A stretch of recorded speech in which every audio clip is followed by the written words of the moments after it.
Yo, welcome back to Internet Money, where we are going to be talking about all things high ticket closing and sales today. I think that most of us know that sales is the lifeblood of any business, yet a lot of us still struggle or are uncomfortable or hesitate to get on sales calls, make offers, ask for money, high ticket close, which is why today I'm bringing on guest Jerry Dearden, who is the vice president of Wallaroo Media, one of the oldest marketing agencies in the space, to talk about his sales process, talk about how he's able to nurture his leads into prospects and then ultimately clients through building trust. He's not using these high pressure sales tactics to do this. He's not being aggressive or shoving anything that they don't need down their throat. He has a more consultative approach in how he's able to obviously build trust and rapport with them, and also give them something that is mutually beneficial. So we're going to get into his mind today on high ticket sales and closing.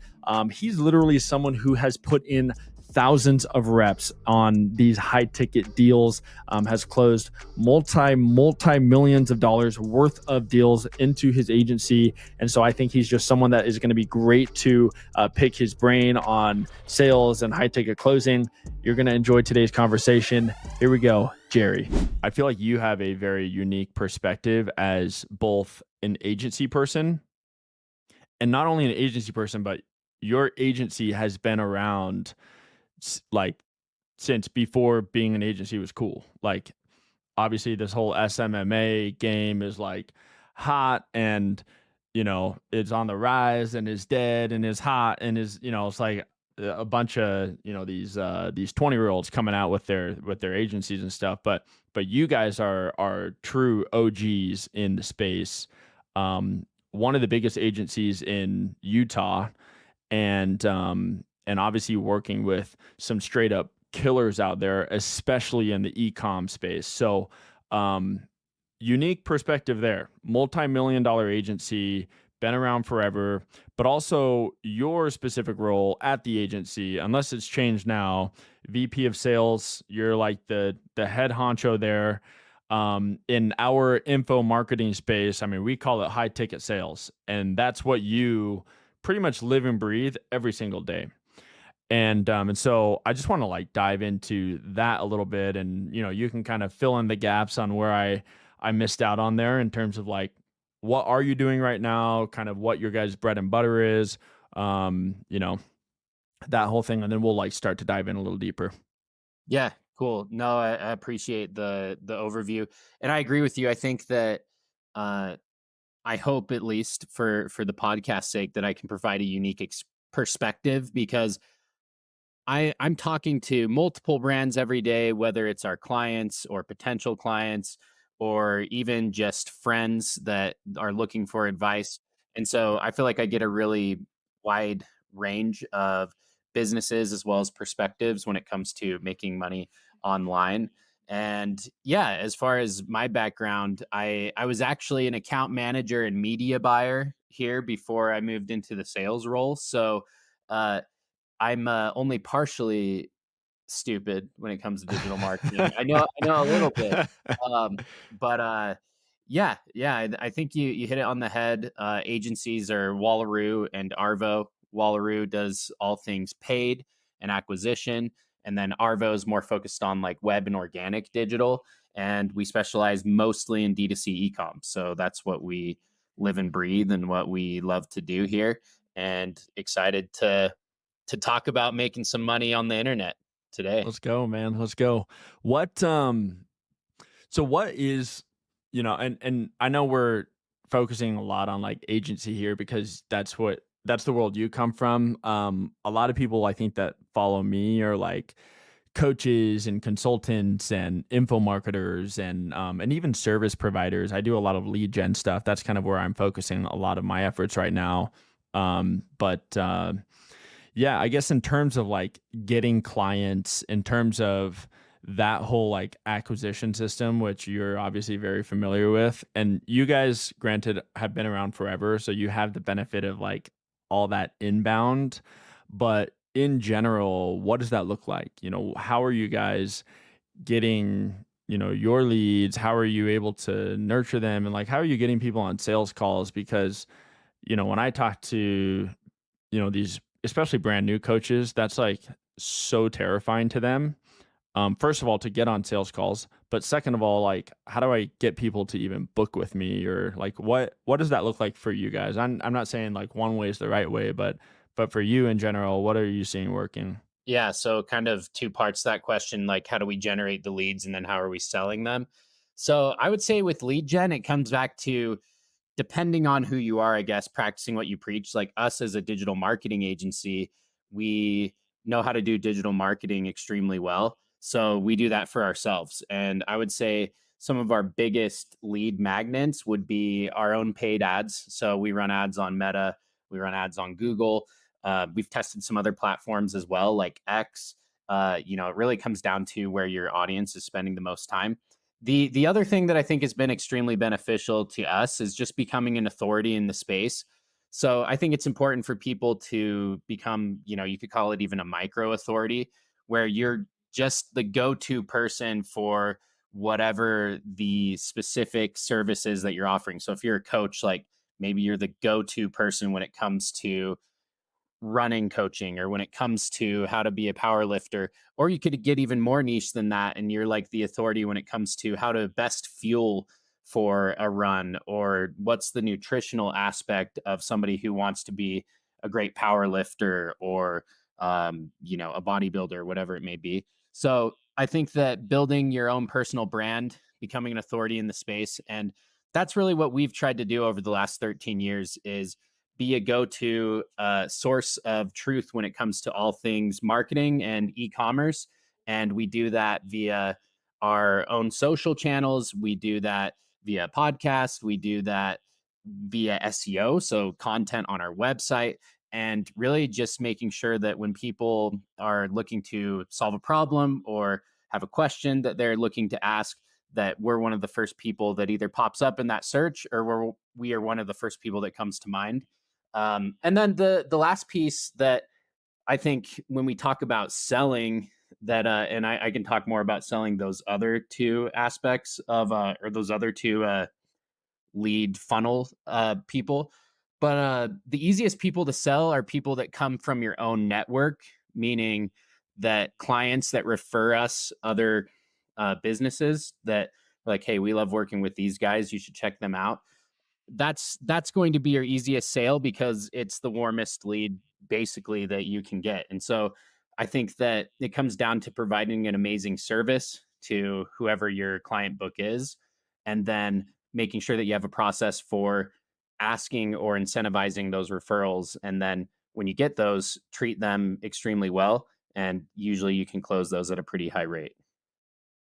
That's cool, and that reminds me of something that I don't remember if it was on X or if it was on or if I just heard it from him. But one of the owners of Wallaroo, Brandon, used to say, every client that you have is obviously they're an entrepreneur, they're an operator, they're a founder, but every founder has like three or four or five at least other founder friends, and so obviously like you have to do a good job for them, and then you get access to their three or four or five other founder friends, and that is like the best possible scenario for referrals and just lead gen in general. I think that's like the nail on the head right there. I think definitely making sure you're providing an excellent product, and letting that, I think there's a reason that a lot of people depend on word of mouth. Obviously it's like kind of the easiest, but it's also like the most powerful. It's the easiest because it's the most powerful. And if you have that network and you do a great job with your product, then it's just very natural for those conversations to happen. So I think that's huge. And maybe not maybe people talk about that, but it's not easy practice for a lot of these up and coming SMMA drop shipping types that just come in, get people real quick, churn and burn, baby. Just, and it's Yeah. it's so yeah, that's super insightful. I think in terms of like from your cold traffic and your cold people and prospects, to some of your nurture type of prospects, all the way into your warm and hot leads. So That's awesome. So once you get into, some of these sales calls, which you do. I mean, you're a pro at this point. I was honestly I took out my calculator before this call and I was like, I wonder like how many sales calls Jerry's been on. And I feel like it's it's like over 1,500. I was guessing. I mean, it's got to Who be. knows? It really Yeah. has to be, man. Like if you're doing, yeah. I mean, so essentially, you put in the reps, you put in the time, the hours. Um, what do you feel like is kind of your sales style? What do you feel like is? I mean, I'm seeing a lot of these guys kind of pushing some heavy, aggressive, high pressure sales tactics, and I feel like some of these coaches and some of my clients who are trying to get into high ticket, they get a little nervous and anxious about doing sales calls because that's the image that they have in their mind. Now, I've been on sales calls with you. I've seen how you do it and I know that's you're not twisting people's arms. It's a little different in the way that I see you do this. I mean, you're not like I don't know. It's not a Wolf of Wall Street type of close and yeah, like I don't know how like what is your style first of all, and how has that developed and why is that so effective? I mean, speak a little bit to those types of experiences. Yeah. I mean, one of the things you said first is so important is just the reps. Like, I don't know how many sales calls I've been on here. It's been a lot, but that doesn't even count, if you go back to an LDS mission where you're knocking doors and you're trying to sell religion, which is like one of the hardest things to sell. And then after that, I do door to door sales selling alarms, and those are very transactional and it's a lot more about the numbers. I mean, sales is always about the numbers. Like you got to get the reps in. You have to be talking to as many people as possible because you're not going to close everyone. But anyways, getting all those reps in, then doing software sales, which was also a little more transactional, but I think that was also my introduction to more of a consultative sale. And then getting here where I would say that high ticket sales are almost always going to be super consultative. And when I say that, I mean that you're really looking to help this person as opposed to telling them what they need or selling them things. It's really about figuring out what problems they have, what goals they have, what's maybe prohibiting them from hitting those goals, and how does your solution fit into that? And more importantly, how can you show them and not just tell them, but help them to see that you have that solution that they're looking for. So I would say, if I boiled it down to like a few words, you could say it's like helping versus selling. I would view myself more as almost like a doctor. Like you go to the doctor's office when you're not feeling well and they run a number of tests and try to and ask you questions and all these things to figure out, okay, this is what we're seeing. And based on what you've shared with me and based on the tests we've run, here's the treatment that we would recommend, or even like, here's what you could do to prevent this in the future. And I think that that's going to be the best way to sell is to view yourself as a helper, view yourself almost as a doctor, where you're in there looking to diagnose. And if you have that shift in perspective from, I need to memorize this script and I need to pitch them all of the amazing things that we do, to I need to really understand like who this person is, what they're looking for help with, what challenges they have, what goals they have, and then see if my solution maybe can fill in the gaps for them. That's huge. I think that's something again, I mean that, we might hear a lot in the industry like, "Oh, like just shift your focus, your mentality to like helping them." But, with some key points that you just shared, like you're actually diagnosing, you're getting in and really without almost any agenda. Obviously, I mean, you hope you get to work together, but you're getting in and you're kind of looking at their situation. You're asking them and um, I think that's definitely one of the things that I took away from you and that I, kind of see you doing quite a bit in terms of like these calls or these conversations is just kind of diagnosing, being a doctor, being helpful, being useful.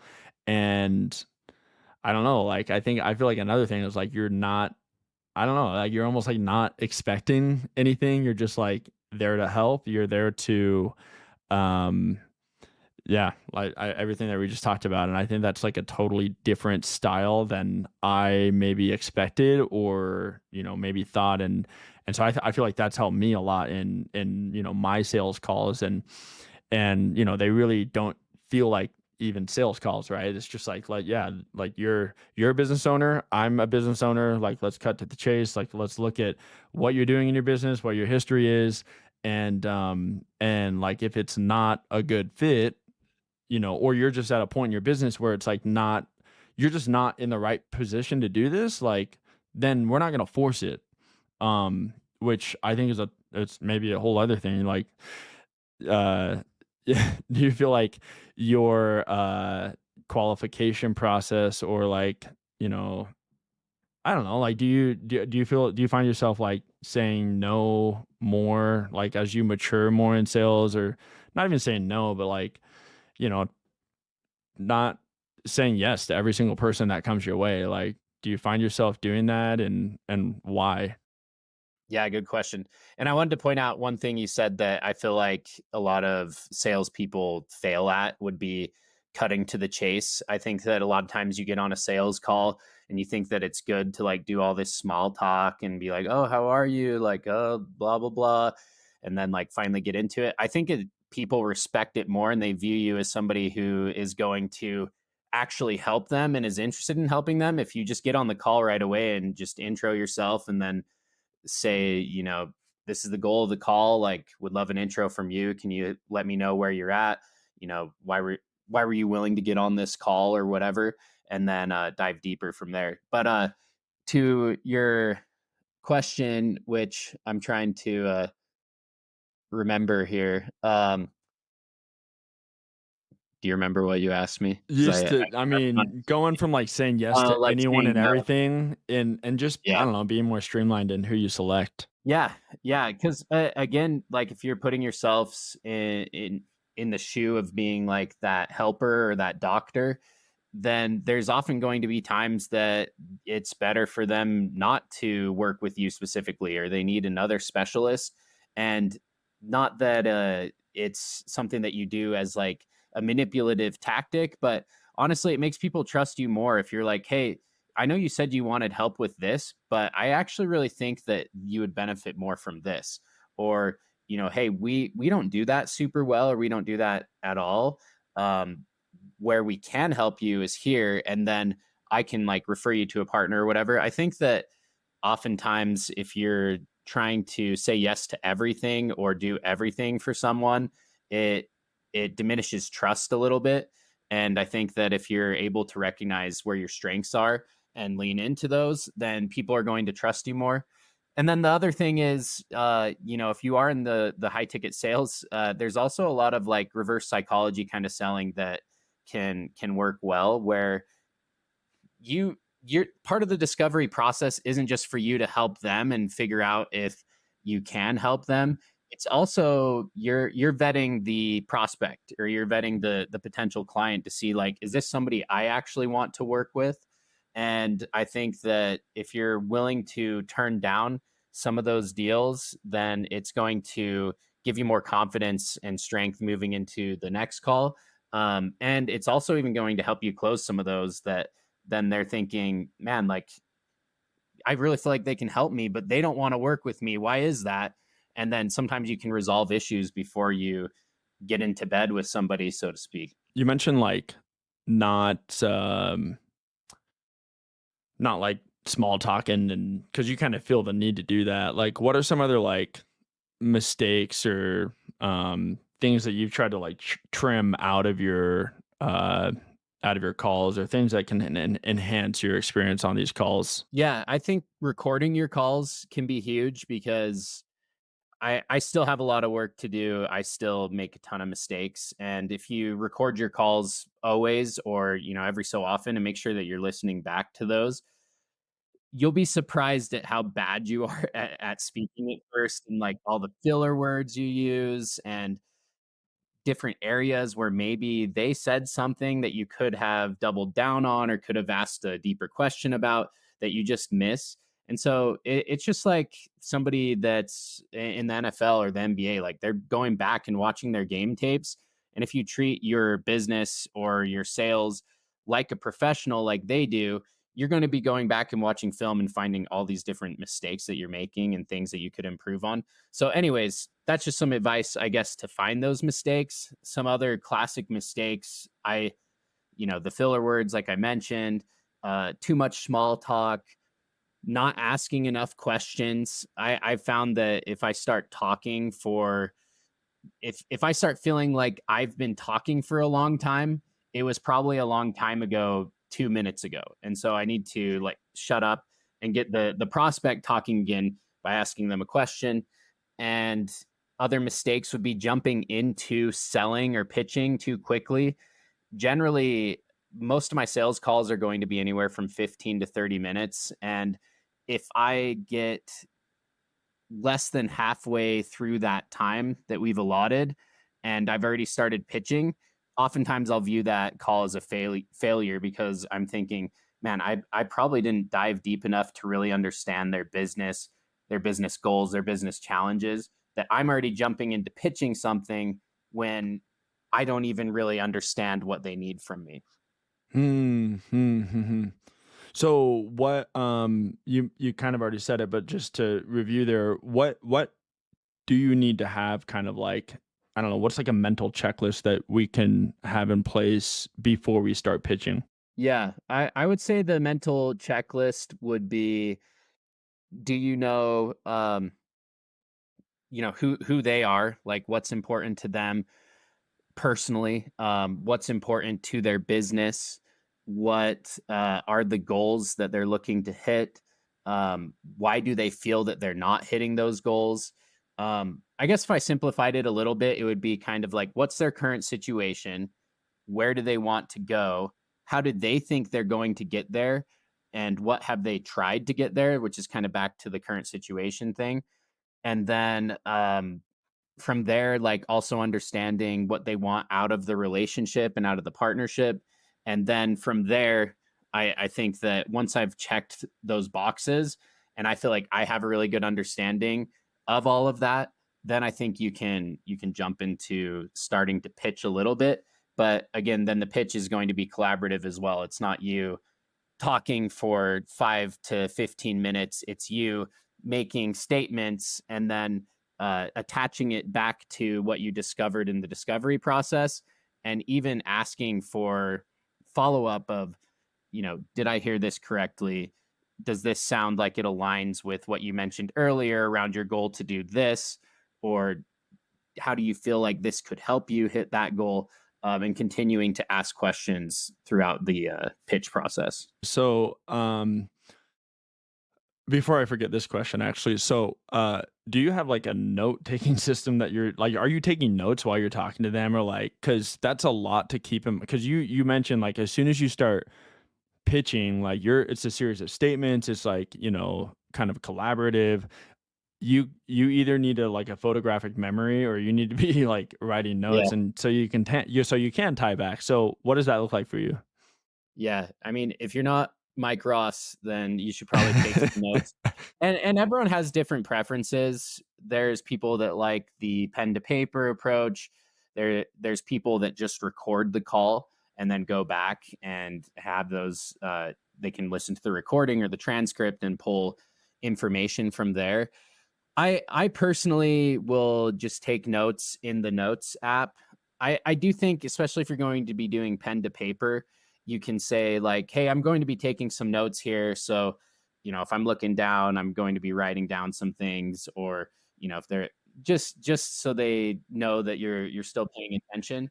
But yeah, everyone has a different preference. I tried the call recording stuff, and I just found that I was too lazy to go back and like read every single transcript. So I just take notes in the notes app on my MacBook, and you can pull that up right there on the call, right? So it's sitting there, and I find I can type pretty mindlessly as I'm chatting and listening to people. Hmm, hmm. That's cool. So, what are some of the other? You mentioned that if you find yourself either pitching too early or kind of pitching prematurely before getting to the kind of mental checklist that we went over, that you view that call as a failure. Do you have any other kind of situations that you kind of consider a failure on a call? Obviously, like, yeah. So I mean, I'll leave it there. Yeah, good question. And again, failure is a strong word because what's fun with sales is I like to compare it to sports. It's like every shot you miss or every time you strike out is a learning opportunity. And so it's not necessarily that I'm like, oh, it's a failure, all is lost. But I think, what could I have done differently that I already got to my pitch in 10 minutes or 15 minutes? Like maybe there was more I could have asked, or maybe they didn't trust me enough to divulge more information. And how can I build more of that trust? Um, other things that I think are extremely important with the sales, with sales and sales calls is some people just call it BAM FAM. It makes it easy to remember as an acronym, which stands for book a meeting from a meeting. And I think this is super important because it's really easy to get ghosted in high ticket sales, where especially if you maybe didn't crush that first call and they're like really feeling like you're the solution or wanting you to be the solution, then if you haven't booked a meeting, if that call didn't go so well, you're just really unlikely to get them on the phone or get them on a call again. So I always book a meeting from a meeting. And a really good way to do that is even at the beginning of the call to lay out your process for them. Like, hey, today I just want to get an understanding of, how you found us, why you reached out, what you're looking for help with. And then from there, we'll have another call where we can go through more of a plan and a roadmap based on what you share with me today to, help you out. So then, jump into the questions, get into the pitch, and then again, tell them, hey, I'd love to set up that next meeting where we can go through more of a plan for you, when works for you. And I usually try to do that at least within a week. I guess it just depends on what you're selling and how long it would take to put something together. And yeah, I think that's a huge miss a lot of people don't think about is you need to have like whatever the next commitment is. And in sales, that's usually going to be another meeting. And if you don't get that, you might be screwed, for lack of a better word. So you're doing like a two call close essentially, typically. Well, yeah, I think this would just depend on whatever you're selling. We actually right now have more of a three call close. So our Wow. process here is discovery. The next call is more of, hey, we're going to show you high level, like how we think about things, our packages, our pricing. And then we already on that first call book even this third call. So then we have a third call, which is more of a strategic account plan that we put together for prospective clients. So on that first call, we do the discovery.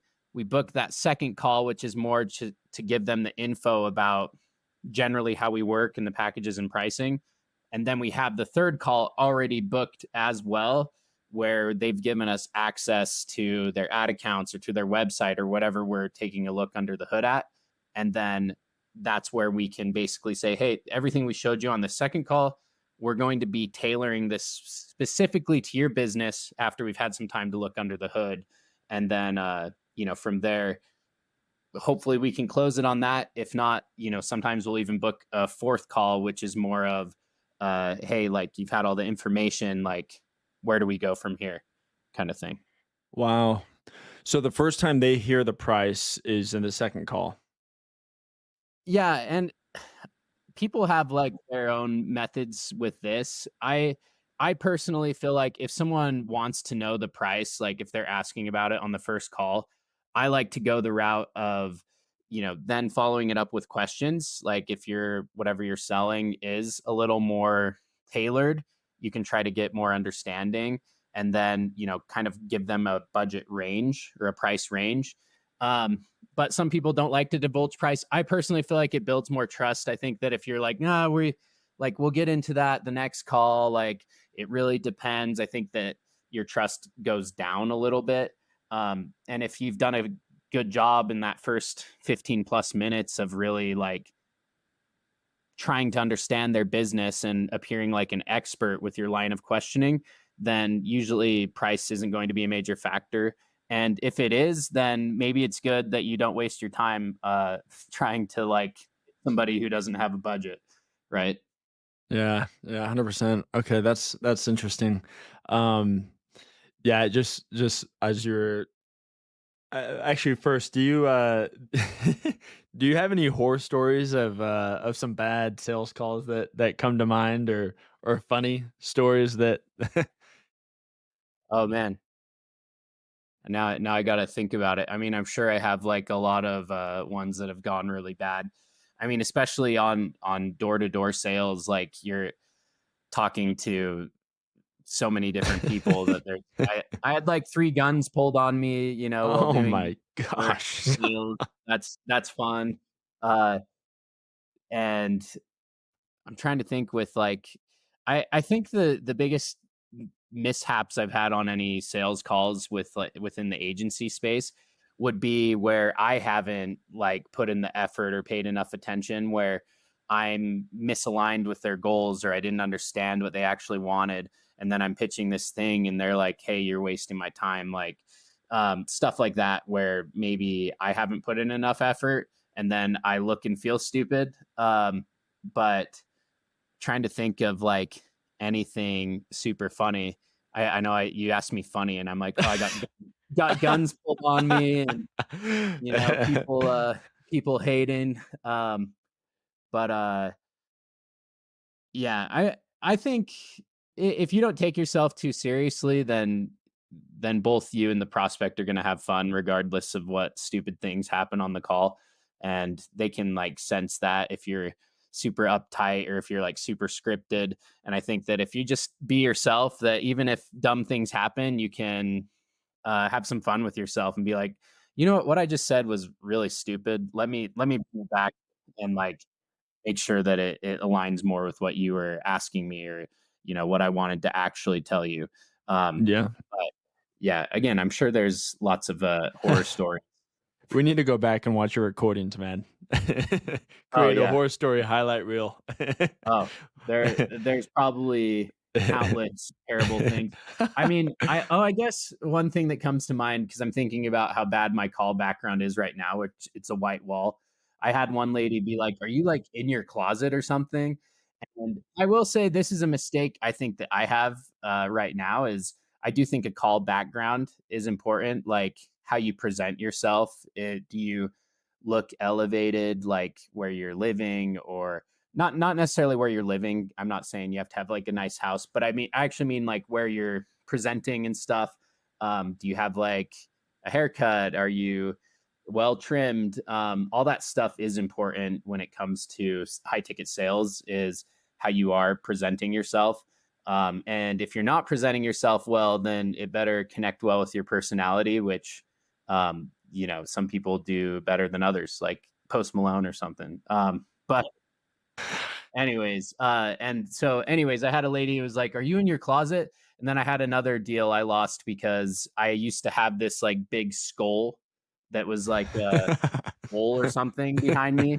And I thought it was funny because sometimes it looked like I'd have like devil horns or something. But anyways, she was like, you know, apart from like not feeling like you'd be the best partner for us, you just had a really like weird call background with the skull, and I didn't Oh think my you would gosh. lend a lot of creativity that we're looking for in an agency partner.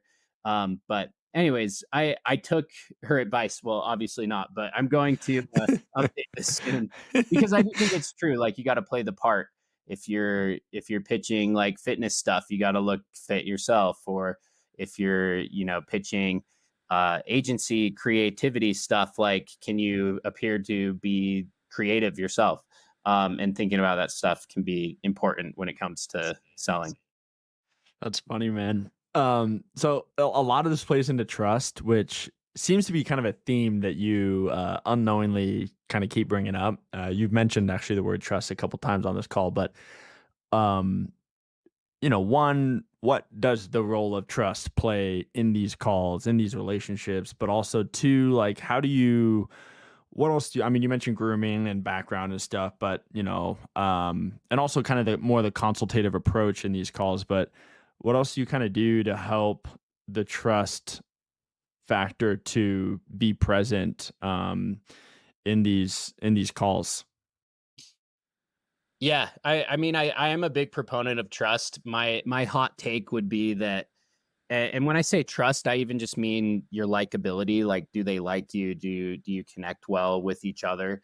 And I think if you had somebody, like if you're competing for, or somebody's looking to hire a coach or an agency or whatever, and one agency shows more skill but they don't really like them, and there's another agency that's maybe a little less skilled but they really like them, I think that most companies are more likely to hire the person that they like and trust more than the person that they are like, oh, they seem skilled but we don't really like them, or it like feels weird, like the connection's not there.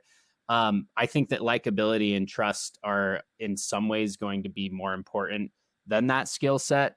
And again, obviously, there's lots of crossover, because if I seem like I don't know anything about ecom, then people probably aren't going to trust me. But at the same time, I think that people buy from people they like. And if you can't build that likability and trust, then you're going to miss out on a lot. And I would take it back a little bit to the small talk thing. So yeah, I don't like doing small talk at the beginning, but sometimes I'll actually do it more towards the end. And that's where I think that, you've already gone about the business. So now you can insert some of the small talk. Like if I was talking to you, um, and, sorry to go on a few tangents here, but I think being like, doing your research. So like, who are you talking with? Like, where'd they go to school? What do they like to do? You can find a lot of that now in this world of social media. And then as soon as you get on the call, looking at their call backgrounds and stuff, listening intently to things that they're saying. And, if I was on a call with you, like towards the end, I could be like, hey, so I see the poster of MJ. Is MJ or LeBron your GOAT? Mm. And we get into a conversation about that. Mhm. And um, I think that small talk more towards the end can be powerful. And then even using those observations in your sales pitches, like if I'm looking at you again, and I feel like there's an opportunity to loop basketball or like Michael Jordan into my sales pitch, I'll probably do that. And be like, hey, kind of like MJ was really a really great scorer. He was also really awesome at defense. And I feel like as a partner, we're going to provide you both offense and defense that's going to really help your business grow, as opposed to some agencies only can do good offense. Some are only good at defense. We're really Interesting. good at both. That's So cool. I think stuff like that builds trust and likability. Hmm, that's super cool. If that Um, made sense. I feel like that was a lot of tangents oh, there, no, no, but no, no, yeah. 100%. Yeah, no, I think that's huge. One thing that I was thinking about, I just because I've heard it a couple times now, but for those who might have hesitancy or anxiety around kind of dropping the price bomb, basically, like this is how much it costs. It's $10,000, it's $5,000, it's $2,000, it's $500, it's 10, like whatever it is, but they have anxiety around like sharing the price or asking people for money. what what advice do you have for those service providers? Yeah. Yeah. I think it's a good question. And similar to marketing, I don't think that there's like always a cut and dry way to go about this stuff. I think that it comes down to knowing your audience and knowing how to present price to them and how it may or may not be effective. Part of your questioning can even just be around budget range, so that when they bring that up, or if they want to know your price, you already know it's within budget, or it's not. And so if it's not, okay, I need to present this in a way that makes it feel like the value is going to outweigh the cost. If it's within budget, you're like, I'm golden. I just gotta, we're good. We're good. We can keep rolling. Um, but I think that if you can do the whole doctor thing, like the line of questioning and understanding their business and understanding their goals, and maybe even some of their budget or whatever it may be, it's kind of like if you go to the doctor and you have cancer, they the cancer patient doesn't care like what the treatment's going to cost if they know it's going to save their life. And that's your goal, is to show them, hey, you have these problems, I can like resolve those challenges. And so it just comes back to value. A tactical thing that I think I heard Alex Hormozy, who's kind of one of the sales gurus and bros in the space, something he likes to do is have the negative followed by the positive. So it's kind of like, hey, it's going to be really hard work, it's going to be a big investment, it's going to take a lot of effort, whatever, and you're going to see the best results you've ever seen in your life. And and you're going to not just hit your goals, you're going to exceed them, whatever it may be. But I think that you can do stuff like that. And then also you can come up with creative pricing if you have to as well, and be like, hey, I know this is going to help you. I know right now, like $5,000 might be out of the question, but let's find like a good starting point and let's get rolling on this partnership together, and we can grow into that. And again, that's going to depend on your business model, but that's just some ideas I guess I could throw out there. That's huge. That's huge. Yeah, that reminds me. I was actually just on a sales call this last week, and a guy trying to spend money on ads to get some leads into his clinic, and same type of thing. I mean, I was kind of looking at the his budget range. I mean, what actually not necessarily his budget range, but I asked him, do you mind me asking what you're currently spending on ads? And that gives me a very good idea of like the ballpark that they're playing in. Or I might even ask up front, like, do you mind me asking what you're paying your existing ad buyer or previous ad buyer or whoever it might be? And they'll just be up front. I was like, okay, so that now I can kind of like calculate, okay, is this, and I can't just like immediately come down to whatever that price range is. If it's lower than what I was planning on, I need to calculate and make sure I'm not shooting myself in the foot just to get the sale. Like I want to make sure that, okay, calculate out, hurry and calculate, like, what am I going to be providing? Like, does this make sense? Okay. Yeah. Yes. If it makes sense, like, let's go for it. That works for me. I think there's also scenarios where you do have like very streamlined pricing. You have a productized product that is like, it is what it is. Like, this is just, but you can still hopefully build up the value enough to get there. So, um, Yeah, do you and that's a good notice? Oh, point. go What ahead. you I was just going to say is a good point that you brought up around going even just back to some of the stuff we talked about earlier. Sometimes saying no is the best thing. So if it's not in the budget, like it's not in the budget, and you can just be like, hey, that I don't think we're the best fit for you right now. Let's stay in touch, and kind of just leave it at that.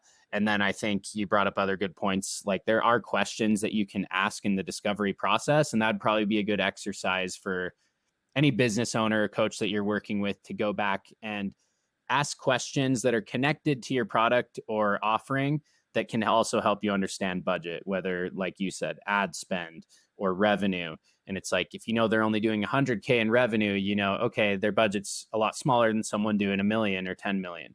And so that helps you understand better, like, am I going to be in range or not? How price sensitive is this person? And if you discover well, it just makes everything a lot easier. Hmm. Hmm.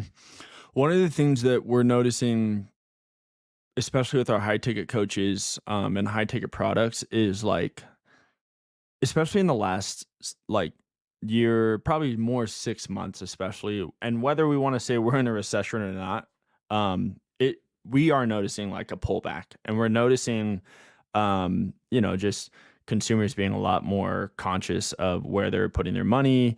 Doesn't mean they're not spending money. It just means they're not as willy nilly with their funds, including businesses. So, are you guys noticing the same trend? Yeah, I think everyone's noticing that consumer spend has changed. It's not as rapid of a growth year for most brands and businesses, and that's okay. In some regard, that can be a big opportunity for your brand. While others are maybe scared and pulling back, that could be an opportunity for you to grab market share. or it could be an opportunity for you to adjust your offer, or just figure out other creative ways to get in touch with more price sensitive or budget sensitive kinds of clients and customers. Hmm. Anything in particular that you guys are doing to kind of combat that trend? Yeah, do you mean more like with our clients like specifically, or do you mean more like ourselves as a business? That's a good point. I mean, because yeah, we're yeah, both either. Okay. Uh, as far as clients go, I think that it's more important than ever with like whoever your client book is to let them know and help them to feel like, hey, I'm in this with you. So let's figure this out together. Like this is your goal. Maybe we're not getting to it yet. Like here's some solutions that we feel like we can provide. Or hey, we're in this with you. Like we want to stay partners. How can we make this work? Through this challenging time with you or whatever. That was big during COVID. Like we even gave some clients like free months of service and stuff just because it was such a weird time. No one knew what was going on. And now it's a little more predictable, but I'm just saying, like, you got to be in the trenches with your client. You got to be in constant communication with them to know where they're at so that you don't get blindsided with a cancellation that's going to really hurt your revenue. And then, as far as what some of our clients are doing, I think that this is a year a lot of clients have been more focused on profitability and instead of growth. There were other years in ecom like 2020, 2021 that were just hyper growth years where everyone was just raking it in, acquiring like crazy. And now I think that it's more about, okay, how efficient can we be? Like, let's maintain where we're at, but let's make it more efficient. And again, that's not for every business. Like, there's some businesses that can and should be capitalizing right now. Like, we talked recently to a business that's more in the like emergency preparedness space, and election years are massive for a company like that, and so you got to like dive in. But again, I think that whatever season you're in, just focus on what's going to help the business the most. And some years that might be profitability, other years it might be growth focused, and just making sure that you have your pulse on all of that and really know your numbers and where you want to go, and that's going to help a bunch. And I think us as an agency, we're focused on hitting our goals and just doing what we have to get there, whether that's spending more money for more leads, or whether that's being more efficient with the clients that we have and maximizing like existing client revenue. Anyways, there's a lot of ways that you can slice it, and I think that we're just focused on each of those areas and figuring out how we can best get to our goals and get to our client goals. You mentioned a lot there, but in terms of the actual levers of especially when your goal is profitability and kind of more of that strategy and versus the growth or revenue goal, what are some of the levers of profitability that and again you kind of mentioned them already, but as a review that we can pull to get the most out of that? Yeah. I mean, some of it's just staying on top of trends and where the market's going. So, for example, with advertising, so we do just digital ads, so Meta ads, Google ads, TikTok ads, that sort of thing. Right now, and even just the last few years, it's like creative is the most important lever that you can pull within an ad account. I like to say that media buying is not necessarily rocket science anymore. It's kind of like Excel spreadsheets where once you know how to do it, you know the main principles. It's like you can kind of cruise through a spreadsheet, you can cruise through an ad account. But where brands and media buyers and agencies can really separate themselves, and where I feel like we've done a good job of that, is really focusing on a creative process, a creative strategy, and creative execution, while also really looking at the data and analytics and understanding how to make decisions based on that data that we're getting fed back. So that's like one example. Another example could be something like search engine optimization, where that's a way to drive organic traffic and it's going to help your ad costs and all that stuff. But also, that's a channel that's evolving a ton, especially with like AI and all of those things. So it's like staying on top of that, and even just staying on top of, something we're focused on right now is that search engines aren't just Google or whatever. I was going to say Yahoo, but I'm like, no one actually uses search engines aren't just like Google anymore. It's like people use TikTok as a search engine. They use YouTube. They use even Instagram. And so, how can we focus on not just ranking within the Google search engine? How can we focus on ranking everywhere so that people are searching on TikTok for a specific product or solution? It's like, can I show up as one of the first videos or on Instagram or on YouTube? And so, I think that it's just staying on top of trends and always being flexible, agile, and willing to evolve.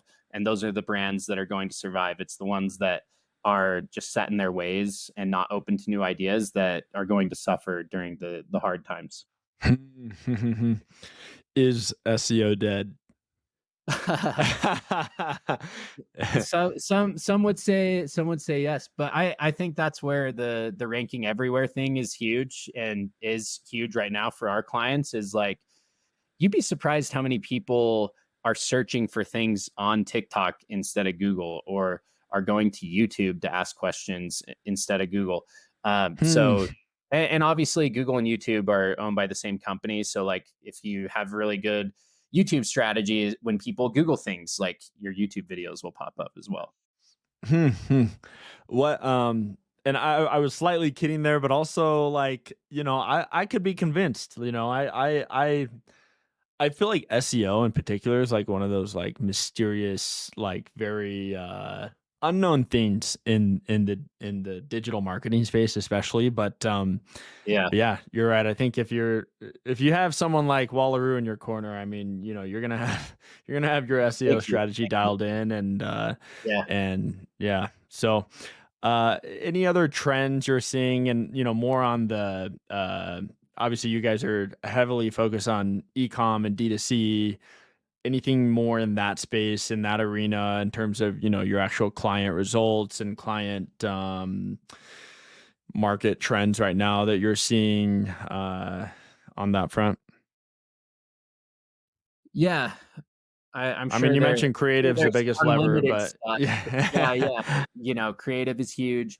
I think that YouTube's a really overlooked channel at the moment. Like, there was a recent stat I saw that was more people are watching YouTube on their TV than streaming services like Netflix. And I just think that's crazy. And I think that there's so many brands that still don't do YouTube at all or don't do it well. And I think it's a big opportunity for brands that have the resources and want to set themselves apart. And even there's Let me channels let like, me stop you there. Like, what, just really quick tactically, like what should be a good YouTube strategy in general? yeah.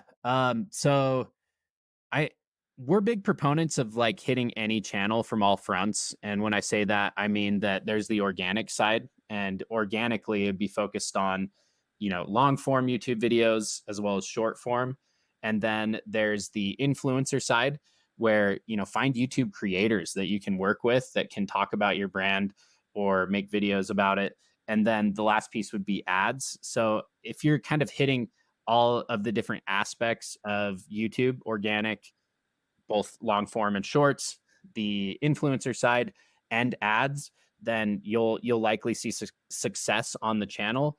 Apart from that, the strategy has to be tailored to your specific brand. So, you can look at what your competitors are doing. You can look at and emulate what they're doing, but also differentiate from what they're doing and lean into kind of your own creative juices to set yourself apart. But yeah, I would say that three-pronged approach: organic, influencers, ads, and then just doing your research to put together an effective plan for it is going to be big. And then if you are looking to grow on a channel, like, leverage other channels to make that happen. So, if you're on TikTok, you can push people to your YouTube. A lot of creators used to do that, and vice versa. So, anyways, those are, I guess, some quick ideas. Hmm. So obviously, you guys are a full service digital marketing agency. Uh, who's like who's like the ideal person that would come and book a call with you? Yeah. So if we made a checklist of who our ideal customer profile would be 7 and 8 figure Shopify brands that are already spending money on advertising. That's not to say like we couldn't do SEO or email for a client that's not doing ads, but generally speaking, if someone's running ads, it's just going to work really well with the strategies and processes that we have in place cross channel. But yeah, I would say really 7 and 8 figure D2C ecom Shopify brands. We'll work off of Shopify as well, but a lot of our processes are kind of built around that technology. And if you're looking to grow, then I think we're a perfect agency for anyone from 2 to like 50 million in revenue. And then apart from that, we're in Utah and we kind of love to and want to dominate this market. And it's fun to have like FaceTime with our clients and stuff. So Utah brands are definitely at the top of the list as well. That's beautiful, man. That's beautiful. Thank you so much. So, if you're a D2C brand, ecom brand, you have a Shopify store doing between 2 and 50 mil, hit up our boy Jerry Dearden here over at Wallaroo Media. Again, I mean these guys are vets in this space. They've been around since long before the SMMA boys showed up on the scene. I mean they're the real deal. And You could and say so we're the Michael Jordan, and they're more like Jason Tatum or something. Maybe they're good, but yes, they're yeah, kind of new on the scene. So yes. you gotta go with the tried and true. Yeah. I would say more like Donovan Mitchell, like like hasn't quite made Okay, it yet, man. yeah, Like kind they can of drop 40 points, but they could also yeah, very 10 or inconsistent. Yeah, very inconsistent. Yeah. So, dude, all right. thank you so much. Yeah, This was yeah. helpful. Any last thoughts? Any last words from Mr. Jerry here? No, if you need good supplements, you got to go to Reach and Chandler. Or if you're a coach or a doctor or whatever looking for lead gen, there's not a better guy out there. So Thank you so much, man. that's all I got to say. All Yeah. right, brother. We'll talk soon. Okay. Thanks.